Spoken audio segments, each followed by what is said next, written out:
달라져야 합니다. 제목 가지고 같이 은혜를 나누기를 원합니다. 예수님께서 여러 가지 비유의 말씀을 하셨는데 그 비유의 말씀 가운데 천국에 관한 겨자씨로 천국을 말씀하신 비유, 겨자씨는 어떤 식물보다 그 식물의 씨보다 작은 씨앗이지만 그것이 심겨졌을 때 거기서 자라서 큰 나무가 되어지고 그리고 그 나무에 새들이 와서 깃들고 또 그 큰 나무가 되어졌을 때 그늘을 만들어 주어서 많은 쉼의 안식을 줄 수 있는 그 놀라운 변화의 역사가 있음을 또한 비유로 우리에게 말씀을 해주고 있습니다. 이런 비유의 말씀들은요, 성도 여러분, 우리의 신앙생활이 우리가 예수 그리스도를 믿는 삶이 분명 달라지고 변화되는 삶을 살아갈 수 있다라고 하는 사실을 우리에게 확실하게 증거해 주고 있습니다. 성경에서 신앙의 역사에서 보면 많은 사람들이 예수님을 만나고 변화된 삶을 살아가게 되어지는데 성경에도 여리고성에서 예수님 만났던 삭개오, 이 삭개오는 사람들에게 손가락질 당하는, 성경에서 보면 많은 세리들이 등장하지만 이 삭개오는 유일하게 세리장이라고 불려지던 매우 특별한 사람이었습니다. 이 세리장 삭개오는 사람들에게 온갖 조롱, 손가락질을 받으면서도 오직 한 가지 목적이 있었어요. 바로 그것은 나는 돈을 위해서 살겠다, 돈이 최고다라고 이렇게 돈에 자기 인생의 가치를 걸고 살던 사람이 바로 삭개오였었는데 이 삭개오가 어느 날 예수님 만나면서 달라집니다. 예수님 만나고 예수님 앞에 약속하고 고백하기를 내 재산의 절반을 다 가난한 사람들에게 나눠주겠습니다. 그리고 나머지 절반이죠. 이 절반을 가지고 혹시나 빼앗고 토색한 일이 있으면 내가 4배로 이것을 갚겠나이다 라고 이렇게 예수님 앞에 약속했었던 그 인생이 완전히 새롭게 달라지는 그 인생을 살았던 사람 바로 삭개오였습니다. 손님, 우리도 예수님을 만난 사람들입니다. 그렇다면 우리도 성도 여러분 변화되어져 있어야 돼요. 우리도 분명 달라져 있는 그런 모습을 가지고 있어야 됩니다. 과연 나는 변화된 사람인가? 나는 정말로 달라진 모습을 혹시나 가지고 있는가? 만약에 내가 달라진 모습이 없다면 성도님, 그것은 하나님이 뭔가 잘못돼서 문제가 있어서 내가 달라지지 않은 것일까? 아니면 내가 무엇인가 잘못된 것이 있어서, 내가 무엇인가 문제가 있어서 달라지고 변화되지 못한 것일까? 어떤 것입니까? 하나님 문제에 있어서 내가 달라지지 못한 겁니까? 아니면 내가 어떤 문제가 내가 아직 부족해서 달라지지 못한 것입니까? 성경에서 보니까 보라, 이전 것은 지나갔으니 이제 새 것이 되었도다 라고 이렇게 말씀해 주고 있는데 누구든지 그리스도 안에 있으면 새로운 피조물이라. 성도님, 우리는요 이제 새 것이 되어져야 돼요. 이제 새로운 피조물이 되어져야 돼요. 내가 변화되는 것을 거절하고 거부해서 바로 달라지지 못하고 변화되지 못하는 것이 아니라 이제 변화되어진 삶, 달라지는 삶을 살아갈 수 있는 우리 성도님들이 다 되시기를 주님의 이름으로 축원드립니다. 자, 그럼 어떻게 우리는 변화되어져야 될까요? 첫 번째로 먼저 달라지는 삶은 우리의 심령, 우리의 마음이 먼저 새로워질 수 있는 그런 은혜를 가져야 됩니다. 오늘 본문 22절 말씀에서 보니까 너희는 유혹의 욕심을 따라 썩어져 가고 있는 구습, 옛날 습관을 따르는 옛사람의 모습을 벗어버리고 너희 심령을 새롭게 하라 라고 이렇게 말씀을 해주고 있습니다. 우리는 하나님의 말씀 따라 의와 진리와 거룩함으로 새롭게 지음받은 사람이다. 오늘 성경에서 하나님은 우리에게 분명하게 말씀해 주기를 너는 새롭게 지음받은 새 사람이다. 그렇다면 성도 여러분, 우리도 마음이 이제는 새로워져야 돼요. 옛날의 마음이 아니라 옛날에 가지고 있었던 생각이 아니라 이제는 새로운 마음, 새로운 심령을 가지고 살아가야 됩니다. 야고보서 1장 14절 말씀에서 보니까 욕심이 잉태한즉 죄를 낳고 죄가 장성한즉 사망에 이르게 되어진다라고 이렇게 말씀해 주고 있습니다. 욕심 때문에 그만 우리가 하나님을 바라보고 살아가야 되는데 그 욕심이 하나님을 바라보고 살아가지 못하게 합니다. 아담과 하와가 에덴 동산에서 그 인생이 다 송두리째 무너졌던 이유가 무엇입니까? 바로 동산 중앙에 있었던 선악과의 나무를 보고 그 나무를 보았을 때 야, 참 먹음직스럽구나, 야, 참 탐스럽구나라고 하는 욕심이었었어요.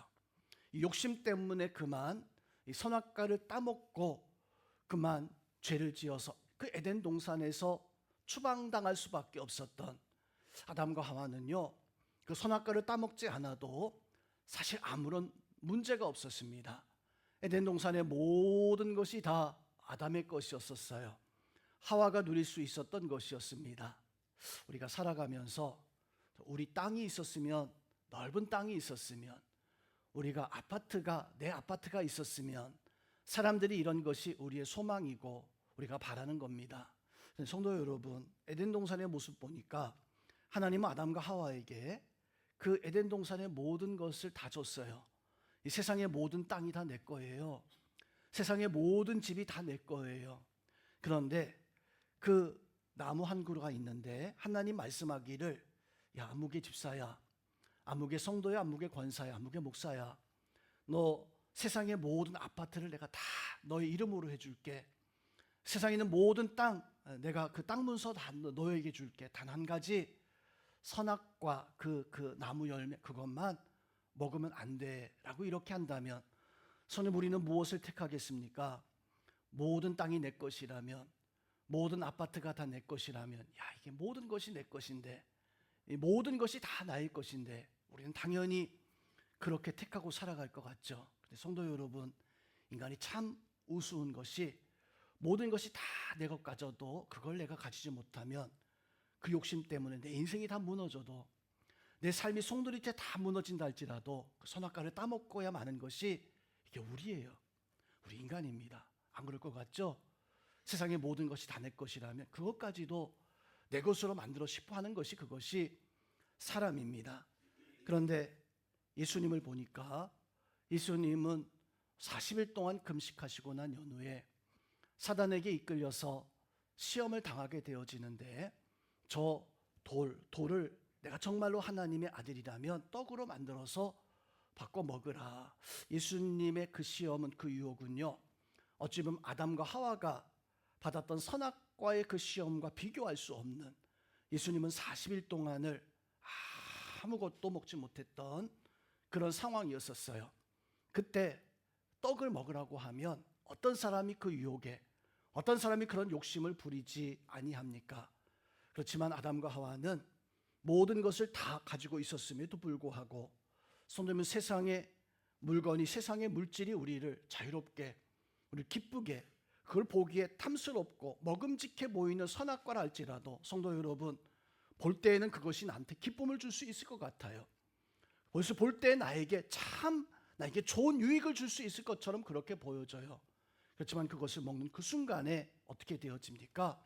내 인생이 송두리째 무너지게 되어지고, 내가 하나님 앞에 그러면 하나님의 자녀의 삶을 살아가지 못하는, 그래서 우리는 우리 마음에서부터 새로워질 수 있어야 됩니다. 욕심을 버리고 세상을 사랑하는 마음을 버리고 내가 변화되기 위해서는 먼저 하나님을 사랑하는, 하나님을 바라볼 수 있는 이런 모습이 바로 우리 가운데 있어야 됩니다. 아브라함과 조카 롯이 소돔 땅을 두고, 브엘세바의 땅을 두고, 하나님께서 이 아브라함의 조카 롯이 먼저 소돔 땅이든 브엘세바의 땅이든 어떤 땅이든지 간에 너희가 택하면 그 너의 땅이 되어진다라고 했어요. 아브라함이 그렇게 이 롯에게 모든 것을 양보했을 때 롯은요, 눈으로 봤습니다. 그 모든 사방의 땅을 눈으로 보니까, 그 소돔 땅을 보니까 그 땅이 너무 좋은 거예요. 마치 그 롯의 마음속에는 저 땅이 그 창세 때 하나님이 아담과 하와에게 주었던 에덴 동산 땅처럼 그렇게 보이는 거예요. 얼마나 누구의 눈에 보기에 좋았습니까? 얼마나 화려해 보였습니까? 다른 땅을 보니까, 브에사바의 땅을 보니까 황무지예요. 돌덩이가 가득해요. 사막이에요. 여러분, 롯은요 그 순간에 이 소돔 땅을 택하여 그곳으로 나아갑니다. 그 땅은 사실은 에덴 동산처럼 좋아 보이지만 그 안에 들어가서 보면 썩어 있고 온갖 더러운 것이 가득하게 되어지는, 사람의 눈은 그렇게 세상에 현혹되어져서 살아갈 수밖에 없는데, 아브라함은요 그렇지 않았어요. 하나님이 아브라함에게 그 사방 땅을 보여주면서 너희 자손에게 이 약속의 땅을 더하여 주리라. 성도 여러분, 롯의 선택은 결국 그 인생을 무너지게 합니다. 그 인생을 다 송두리째 무너지게 해서 자기 아내가 소금 돌기둥이 되어지는 그런 아픔을 겪어야 했고, 두 딸과 함께 제약의 씨앗을 남기게 되어지는, 비록 소돔성에서는 어찌어찌해서 구원은 받을 수 있었지만 그런 잘못된 선택이 그 인생을 송두리째 무너뜨리게 되어지는, 우리가 어떤 마음을 가지고 있느냐, 내가 어떤 생각을 하고 있느냐, 우리의 심령이 새로워져서 하나님께서 원하시는 진정한 변화의 삶을 살아가기 위해서는 성도 여러분, 땅이 있어야 되는 게 아니에요. 어떤 귀한 보석이 있어야지만이 내가 새로워지고 변화된 삶을 살아가는 것이 아닙니다. 성경의 말씀 통해서 보니까 하나님을 바라는 새로운 마음 가지고 있었을 때 새 심령을 가지고 살아가는 것, 그것이 변화의 시작이라는 것을, 그것을 기억해서 세상의 것을 사랑하는 것이 아니라 하나님 사랑하고 내 심령이 먼저 새로워져서 하나님 바라보며 하나님의 은혜 가운데 설 수 있는 우리 모든 성도님들 다 될 수 있기를 주의 이름으로 축원드립니다. 두 번째는 변화되기 위해서, 내가 달라지기 위해서는 진실해야 됩니다. 무엇보다 하나님 앞에 예배가 진실해야 되고, 기도하는 삶의 모습이 진실해야 되고, 내 삶이 하나님이 기뻐하실 수 있는 진실된 삶을 살아갈 수 있는, 오늘 본문 25절 말씀에서 보니까 너희는 거짓을 버리고 각각 이웃에게 더불어 참된 진실함을 가져야 된다. 이는 우리가 서로 지체가 서로 하나가 되어져 있기 때문이다 라고 이렇게 말씀해 주고 있습니다. 요한복음 8장 44절 말씀에서 보면 거짓말하는 자에 대해서 예수님께서 말씀하시는데, 그 거짓말하는 자에 대해서 너희는 마귀에게서 났다, 사단에게서 났다라고 이렇게 말씀해 주고 있습니다. 그 마음이 처음부터 진실함 그런 게 없는, 그 마귀에게서 나니까 그 마음에 진실함이 없고 진리가 그 속에 없다. 너희의 아비가 마귀고 너희는 거짓말장이요 거짓 아비가 되었을 뿐이다 라고 이렇게 경고를 해주고 있습니다. 세상에서 가장 먼저 사람이 지은 죄가 뭘까요? 아담과 하와가 가장 먼저 지었던 죄가 선악과 따먹은 거죠 라고 이렇게 생각할 수 있습니다. 아닙니다. 선악과를 따먹은 것이 가장 먼저 저지른 죄가 아니라 사실은 거짓말이었었어요. 하나님의 말씀을 들었는데 그 말씀 그대로 하나님께서 가야 돼요. 멈춰야 돼요. 하나님 앞에 기도하고자 하나님 앞에 약속했으면 기도해야 돼요. 기도할 때 하나님, 내가 헌신하겠습니다. 내가 하나님의 교회를 위해서, 내 가정을 위해서 기꺼이 나는 나의 삶을 드리겠습니다. 그럼 드려야 돼요. 근데 문제는 우리는 말로 이렇게 기도해 놓고도 하나님 앞에 내가 약속해 놓고도 거짓말이 되어지는 어떤 삶을 살아가게 되어집니까? 아담과 하와가 처음 저지른 죄악을 보니까 하나님은 아담과 하와에게 그렇게 말씀합니다. 아담아, 하와야, 동산 중앙에 있는 저 선악을 알게 하는 나무는 너희가 먹지 말아라. 먹는 날에는 정령 죽으리라. 이거 딱 정해놓은 거예요. 너희가 정말로 정령 죽으리라. 그런데 어느 날 사단이 와가지고요, 아담과 하와에게 뱀의 모습으로 하나님이 저 선악과에 대해서 뭐라고 말씀하시더냐라고 이렇게 물어봐요. 그때 아담과 하와는 그 하와는 뱀에게 대답하기를 하나님이 저 선악과를 따먹으면 죽을까 하노라. 무슨 말입니까? 잘못하면 죽을 수도 있어. 그러니까 조심해야 돼. 어떤 경우에는 살 경우도 있어. 이렇게 말하지 않았잖아요. 하나님은 딱 정해놓았습니다. 정령 죽으리라. 그럼 먹지도 않아야 돼요. 죽는다는데. 그런데 하와는요, 거짓말했어요. 죽을까 하노라. 그 말을 하자마자 뱀이 아니야, 괜찮아. 너희가 눈이 밝아져서 하나님처럼 될 수 있어. 그 거짓말이 결국에는 나를 무너뜨리게 되어지는, 성도 여러분, 변화가 필요합니다. 잠언서 6장 16절 말씀에서 하나님이 싫어하는, 가장 싫어하는, 정말로 싫어하는 7가지의 악이 있어요. 그 가운데 두 번째가 바로 거짓말하는 겁니다. 속이는 거예요. 오늘 이 자리에 나와 있는 성도 여러분, 우리는 하나님 앞에 마음이 진실해야 됩니다. 기도할 때 기도한 대로 진실하게 기도했으면 지켜야죠. 그 말씀 기도한 대로 내가 지켜야 됩니다. 하나님 말씀 듣고 아멘 했으면 선생님, 그 아멘이 진실하기 위해서는 그 말씀대로 살아야 돼요. 근데 문제는 기도해 놓고도 기도한 대로 살지 않아요. 하나님 앞에 말씀 듣고 은혜 받아서 아멘 해놓고도 불구하고 나하고 상관없는 말씀으로 세상에 나가면 아니, 나 그런 거 모르겠어 라고 이렇게 살아가는, 그래서 이런 거짓말하는 사람을 성경에서는 마음이 마비되어져 있다. 성도님은, 우리는 마음이 어떻습니까? 마음이 마비되어져 있는 사람인가? 아니면 나는 진실한 그런 신앙의 삶을 살아가고 있는 사람인가? 반면에 진실한 사람, 진실한 말을 하는 사람은 성경에서 이렇게 말씀합니다. 그 사람은 참된 것을 말함이라. 성도님, 우리는요, 참된 것을 기도할 수 있는, 참된 것을 가지고 아멘, 아멘 할 수 있는 그런 믿음의 역사가, 그런 사람들에게 하나님이 변화의 역사가, 삶의 그 은혜로 하나님이 새롭게 하시는 그 축복의 역사가 나타나게 되어집니다. 이런 변화의 삶을 우리 성도님들은 살아갈 수 있기를 주님의 이름으로 축원드립니다.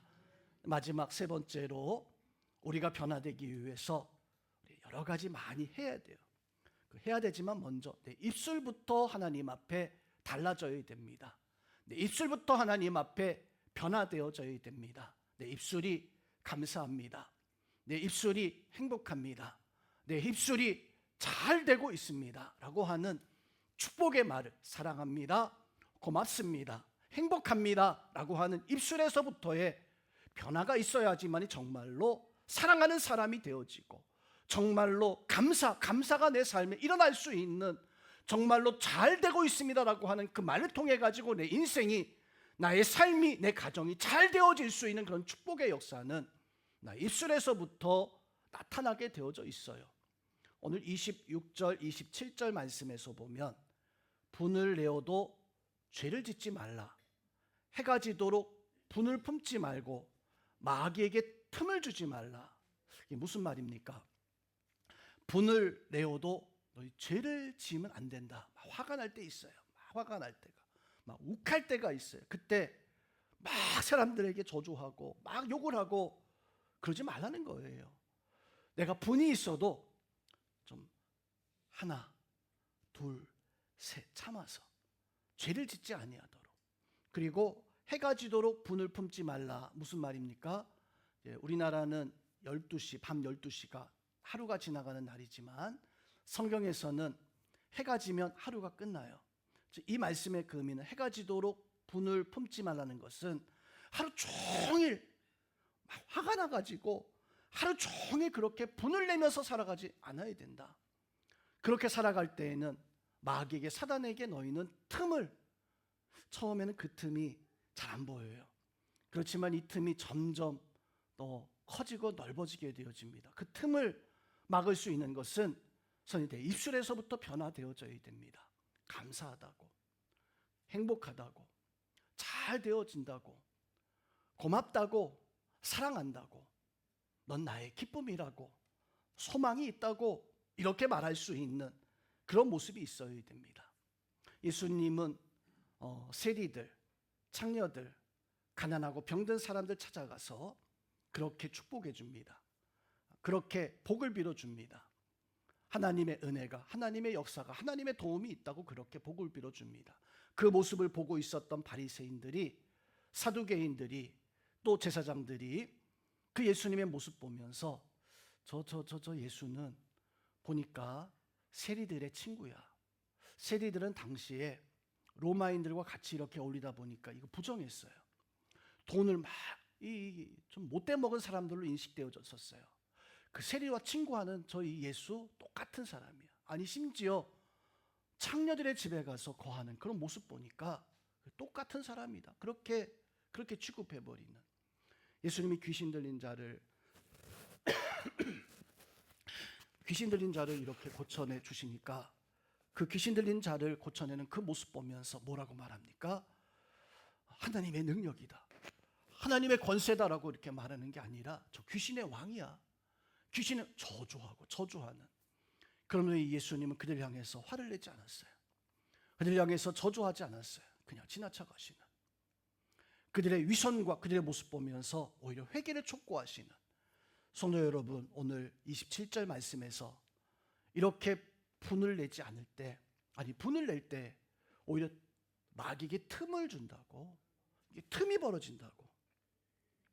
군포의 한 교회가 우리보다 먼저 건축을, 좀 저희보다 작은데 건축을 시작을 했습니다. 이 건축을 시작했음에도 불구하고 아직도 그 건축이 마쳐지지 않았어요. 건축하는 과정 속에 문제가 있어서 막 분열되어지는 이런 모습을 가졌는데, 이 친구 목사가 노회장이라서 그 교회에 잘 화합하고 잘 하게 하기 위해서 갔습니다. 보통 이제 교회가 어떤 문제가 생기면 노회장이나 노회 정치부장이라는 분이 있어요. 가서 이렇게 화해 이렇게 잘 해주는데, 제 친구 목사가 노회장이라 이제 가서 이제 좀 화해시키는데, 그 교회에 참 신실한 권사님이 한 분 계십니다. 그 권사님이 얼마나 교회를 위해서 충성하는지 날마다 교회에 와서 헌신하고 봉사하고 청소하고 섬기고 수고 다 하는 그런 모습을 가지고 있는 참 귀하고 귀한 그런 권사님이십니다. 근데 이 권사님이 교회가 분열되는 과정 속에 이제 그 틈이 생긴 거예요. 화가 치밀어 올랐는데 이걸 다스려야 되는데 이걸 다스리지 못하니까 이게 자꾸만, 이게 처음에는 조금만 보이지 않는 틈이었는데 이게 벌어지다가 나중에는 만나는 사람마다 고소합니다. 교회 오면 이쪽에도 고소하고 저쪽에 가도 고소하고, 심지어 이 친구 목사가 가서 중재해서 잘 해야 되는데 올 때마다 트집 잡아가지고 그 친구 목사도 고소하고 고발하고, 네가 뭐냐고 하면서 고소하고 고발하고.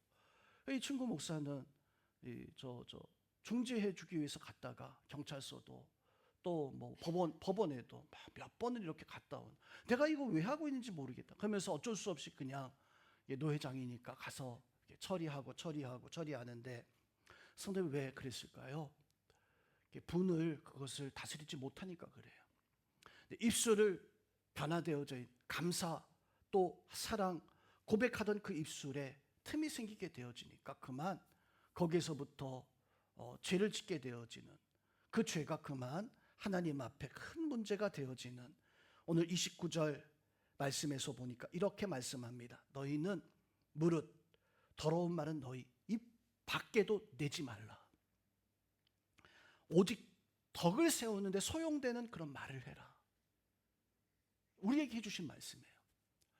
너희는 더러운 말을, 교회에서뿐만 아니라 집에서도 또 직장에서도 너희는 더러운 입을 입 밖에도 내지 말아라. 오히려 덕을 세울 수 있는 그 말로 사람들을 행해라. 선한 말을 하여서 듣는 자들에게 은혜를 끼치게 해라. 성도 여러분, 우리는 그렇게 살아가야 됩니다. 말에서부터 변화될 수 있는, 말에서부터 변화되어져서 사랑한다고, 행복하다고, 잘 되어진다고 고백할 수 있는 그런 은혜들이 있어야 됩니다. 우리 옆에 있는 분들 보면서 한번 축복하겠습니다. 당신이 있어 행복합니다. 당신 때문에 잘 될 것입니다. 그렇습니다. 혀는요, 우리 입술은요, 이게 말 한마디가 칼이 될 수도 있고, 이 말이 불이 될 수도 있어요. 불이요.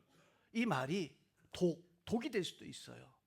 근데 이 말이 성경에서 보니까 그 말 한마디 한마디를 통해 가지고 하나님 앞에서 1,000달란트를 용서받는 그런 탕감받는 그런 모습도 가지고 있지만, 나가서 100데나리온 빚진 자를 쫓아가 가지고 만대난 했다가 그만 그대로 끌려가 가지고 그냥 그 용서받은 것을 다 토해내야 되는, 말 한마디에 천냥의 빚도 갚는다는 우리나라 속담이, 이게 성경에서는 더 큰 것을 말씀하고 있어요. 우리 자리에 있는 우리 성도 여러분, 입술이 변화되어져서 선한 말부터 시작해야 됩니다.